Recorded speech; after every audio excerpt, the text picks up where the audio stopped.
Então, é que Dia dos Namorados é uma data comercial, mas eu acho muito divertido. Então tá, mas vamos falar de histórias que aconteceram, né? Certo. Então, eu pensei nesse livro aqui, ó, Tete a Tete, conta a história de Simone de Beauvoir e Sartre. Vamos lá, virou meio que um mito a história deles. Mas esse livro, ele conta a história por trás do mito.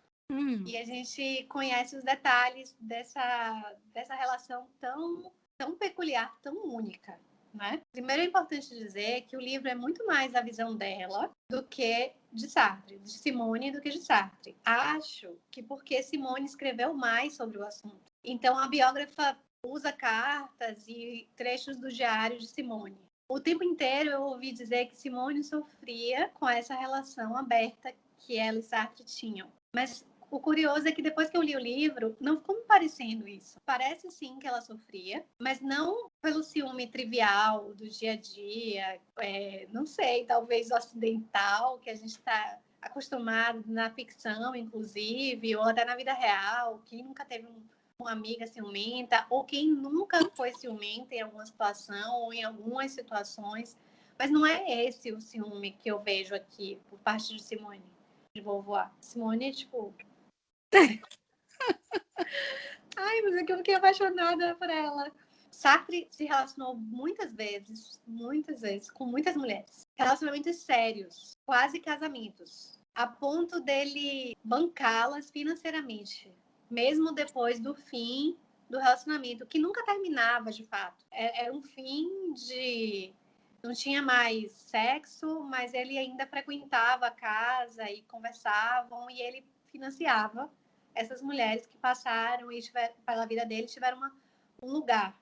Eu acho que é isso que fazia Simone sofrer, porque essas mulheres elas terminavam reivindicando um lugar na vida dele que ameaçava o lugar da própria Simone de Beauvoir. Então, eu acho que isso fazia com que ela sofresse, e não o simples fato dele estar se relacionando com outras mulheres. Ela mesma se relacionava com essas mulheres, inclusive amorosamente em algumas ocasiões. Não me parece que era isso que incomodava ela. Mas eles, por exemplo, viajavam todo ano para a Itália. Quando algumas mulheres ficavam implicando de tal forma que faziam com que Sartre adiasse a viagem ou encurtasse essa viagem, ela sentia. Era mais isso do que o ciúme que a gente conhece. E o que você achou, assim? Porque você disse que se apaixonou por ela, né?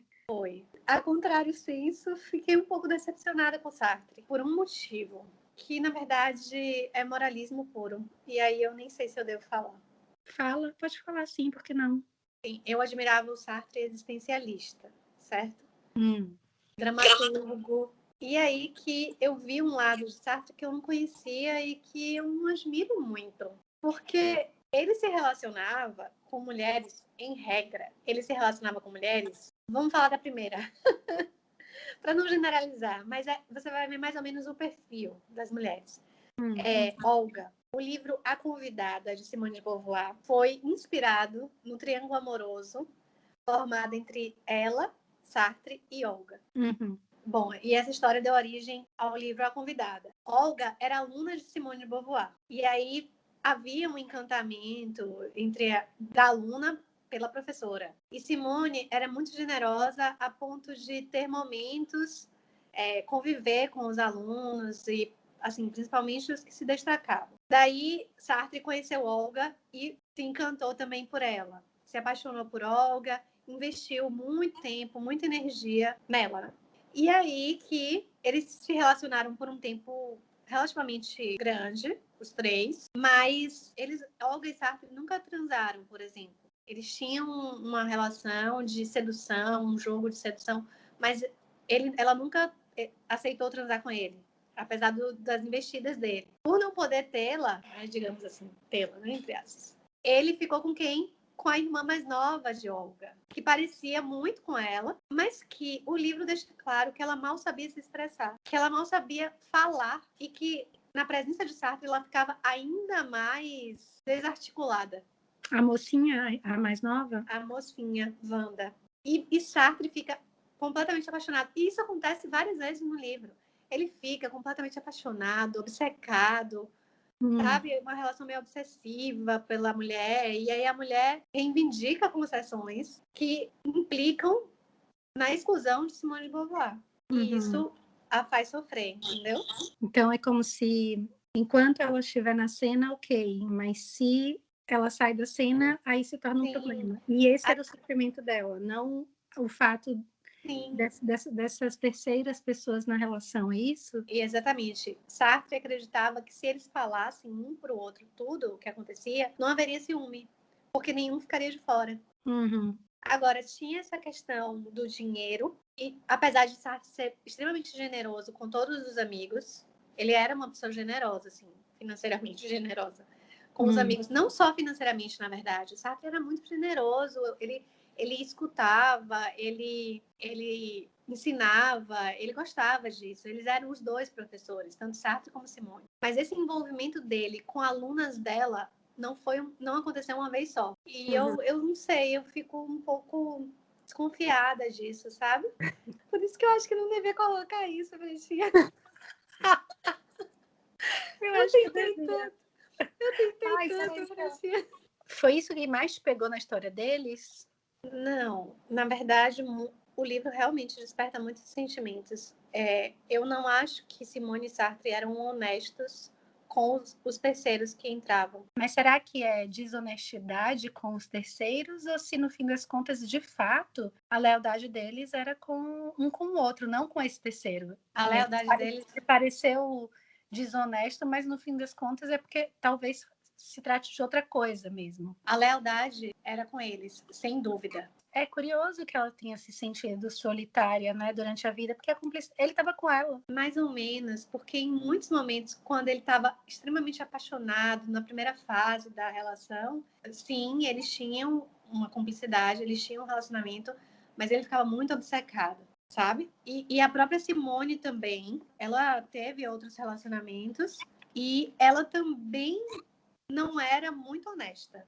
Ela vai falar de um episódio que ela abrevia a viagem dela com um cara que ela estava super envolvida. E aí eles tinham combinado de viajar, né? Eles viajam, e aí Sartre fala, vamos nos encontrar. Aí ela abrevia a viagem com esse cara para encontrar com Sartre. Quando ela vai para Paris para encontrar com ele, a atual esposa dele faz um barraco. Deixa eu ser muito cancelada com esse negócio, porque eu sou uma visão muito moralista, gente. Daí Simone abrevia a viagem com o americano, que ela ficou loucamente apaixonada. E aí ela volta para se encontrar com Sartre e simplesmente Sartre não vai ao encontro dela.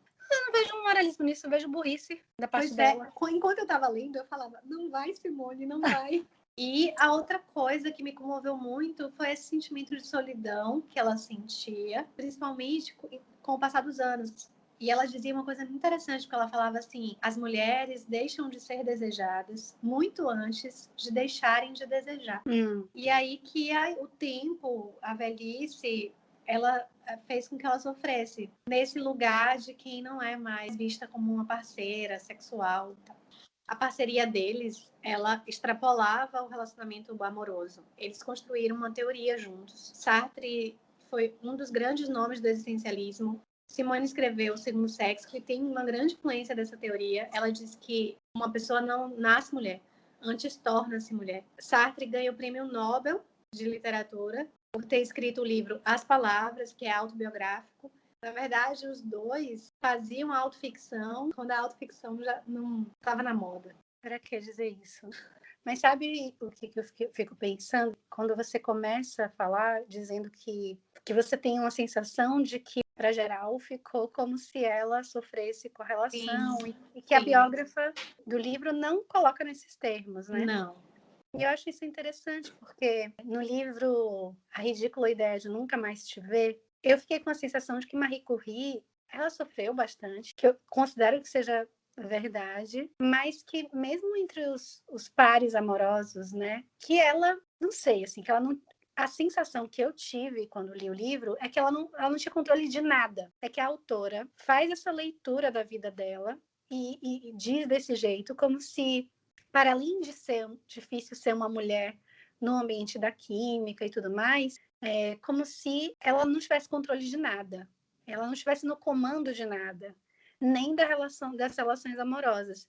Daí, esse fim de semana, eu, por acaso, caí numa série, nem sei mais qual era a plataforma, só que era sobre ela. E eu só assisti um episódio e ela estava completamente ali, o jogo era dela.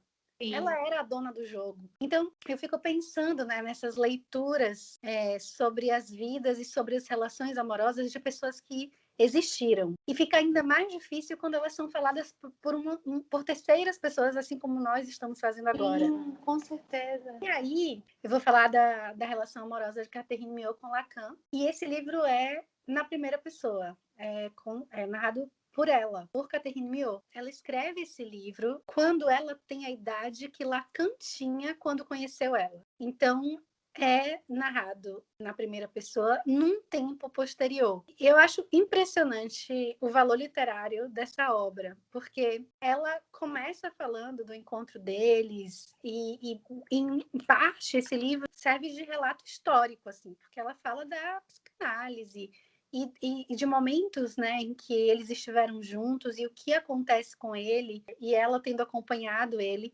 nesse ambiente psicanalítico francês e das viagens de Lacan. Então, serve em grande medida como documento histórico, mas é impressionante como o tom da história inicialmente parece um tanto distante e frio. Ela começa sem lirismo quase, e parece um relato um tanto distante para quem teve uma relação amorosa, com a intensidade da que eles tiveram. No entanto, à medida que ela vai descrevendo Lacan como um homem que respeitava as vontades, os quereres, obstinado no estudo, ela fala de um episódio que eles estão viajando e ela elogia o sapato de uma mulher que está passando e ele sai correndo atrás dessa mulher para descobrir aonde ela comprou o sapato. Para que eles possam comprar um para ela também que ela gostou. Então, ela vai dando, tão despretensiosamente, tão sem prevenir o leitor, ela vai dando notícias desse Lacan que, no fim das contas, é apaixonante por privilegiar esse aspecto da vida e do querer e das paixões. E ela faz isso de um jeito tão bem feito, assim, ela é tão eficiente nisso, que no fim eu tava rezando para ele não morrer, sendo que eu sei que ele morreu, eu sei disso há muito tempo. E aí eu lia e pensava, não pode ser, ele não pode morrer. Mais que isso, eu pensava, quando ela dá a notícia de que ela termina a relação amorosa com ele, e antes do fim da relação, um certo enlouquecimento desse homem que de repente está obstinado pela teoria dos nós e uma sensação de solidão, porque ele já não parecia mais estar com ela, mas não é por isso que eles terminam. Mas tudo isso, assim, eu fui me envolvendo com a leitura e pensando no episódio que ela está com ele no vulcão do Etna e ela acha que ele vai pular e puxar ela junto, porque ele está tão ensimesmado nessa coisa dos nós e tudo mais. Então, ali eu já comecei a ficar até a hora que ela termina, até a hora que ela relata a morte dele. Ser contado na voz dela tem uma força do tamanho disso que eu estou dizendo, de repente me ver torcendo para o personagem não morrer, para ela não terminar com ele, e é isso. Então, você falou isso, dele ter corrido atrás da mulher para ver o sapato. Aí eu lembrei que um amigo meu essa semana falou assim: ô Larinha, o que vocês mulheres gostam de ganhar de presente dos namorados? Eu respondi para ele que não me sentia, né? Não achava que tinha legitimidade de representar a categoria, né? Não tinha recebido mandato nenhum, mas aí uma excelente opção de presente de namorados. Um livro falando sobre Sartre e Simone para os fortes. Podem discutir qualquer maneira de amor, vale a pena. Pois é, essa é uma opção. E a outra opção é esse livro, A Vida com Lacan. Catherine Milhaud. E esse livro de Catherine Milhaud falando sobre Lacan. Excelentes opções de presente.